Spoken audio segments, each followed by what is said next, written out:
மீண்டும் ஒரு பயங்கரமான ஷாக்கான திருப்பம் பாண்டியன் ஸ்டோர்ஸ் சீரியல்ல நடக்க போகுதுங்கிறது மட்டும் தெரியுது. குமரவேல ரொம்ப நல்லவரா அந்த ஜெயிலுக்கு போயிட்டு இருந்தோன்னா மாத்திட்டாங்க. காலையிலேயே விழுந்துட்டாரு. தான் செஞ்ச தவறுகளுக்காக மன்னிப்பு கேட்க நினைக்கிறாரு. குடும்பத்தை ஒன்று சேர்க்கணும்னு நினைக்கிறாரு. அதே சமயத்தில் அரசி மேலே காதல் வச்சுருக்கேன். நான் அரசியை வந்து திருப்பி ஒரு தடவை கல்யாணம் பண்ணி அவ கூட வாழ்கிறதுக்கு ஒரு சான்ஸ் கிடைச்சா நான் என்னோட பழைய பாவத்தெல்லாம் கழிச்சுக்கிற மாதிரி நடந்துப்பேன் அப்படின்னு ஒரு முடிவு பண்ணிட்டார். அதனால் இப்போ ரொம்ப ஸ்வீட்டாக நடந்துக்கிறதுனால தான் இன்றைக்கி கோமதியை போய் அத்தை நீங்கள் இதுக்கு வெயிட் தூக்குறீங்க நான் தூக்குவா அப்படிங்கிற மாதிரிலாம் கேட்டு பேசி ஹாய் அத்தை குட் மார்னிங் அத்தைன்னு பேசினதெல்லாம் நடந்துச்சு. இன்னொரு பக்கம் கதிரும் ராஜியும் வந்து இடிச்சு பைக்லேருந்து தள்ளும் போது கூட கோவம் வராமல் அப்படியே ஒரு விசாமல் எந்திச்சு போயிட்டார். வீட்டுக்கே இந்த கடைக்கே வந்து ராஜிட்ட பாராட்டி பேசி அதுக்கப்புறம் வந்து நீங்கள் வந்து ஃபங்க்ஷனுக்கு வாங்க, பர்த்டே ஃபங்க்ஷனுக்கு வாங்கன்னு வேற கூப்பிட்றது ஒரு பக்கம் இருக்குது.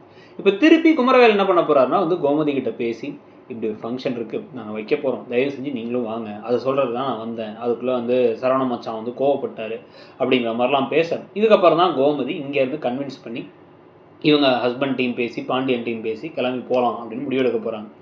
ஆனால் அங்கே நடக்க போகிற ஒரு சம்பவம் திருப்பி குமாரை வந்து ஒரு வில்லனாக்க போதா அப்படிங்கிறதான் பார்க்கணும். ஏன்னா அங்கே போய் அங்கே வந்து அரசியல் எல்லாரும் வந்திருக்கு. இந்த சந்தர்ப்பத்தை யூஸ் பண்ணி தான் கரெக்டாக வந்து எல்லாரும் முன்னாடி ஒரு கல்யாணத்தை நடத்தி வச்சிடணும் அப்படின்னு அப்பத்தான் ஏதாச்சும் பிளான் போட்டு ட்ராப் பண்ணி திருப்பி குமாருக்கும் அரசிக்கும் கல்யாணம் நடக்கிற மாதிரியோ இல்லை அவங்களுக்கு வந்து ஒரு சந்தர்ப்ப சூழ்நிலையாலேயோ இல்லை மிரட்டியோ அழுதோ எமோஷனல் பிளாக்மெயில் பண்ணியோ கல்யாணத்தை பண்ணி வைக்கிறதுக்கு வாய்ப்புகள் அதிகம்.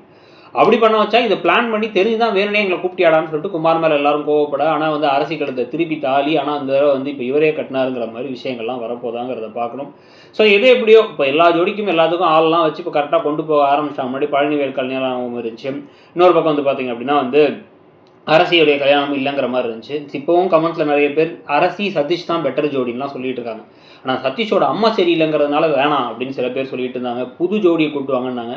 ஸோ ஆனால் எப்படியோ அந்த கதை போகிறத பார்த்தா குமார் அரசி திருமணம் தான் நடக்கும் போல். அதை பற்றி நீங்கள் என்ன நினைக்கிறீங்கிறத சொல்லிட்டு மறக்காமல் இடம்பொருள் சேனலையும் சப்ஸ்கிரைப் பண்ணி நம்ம இன்னொரு சேனலான இடம்பொருள் நவ்வையும் சப்ஸ்கிரைப் பண்ணிக்கோங்க. தேங்க்யூ.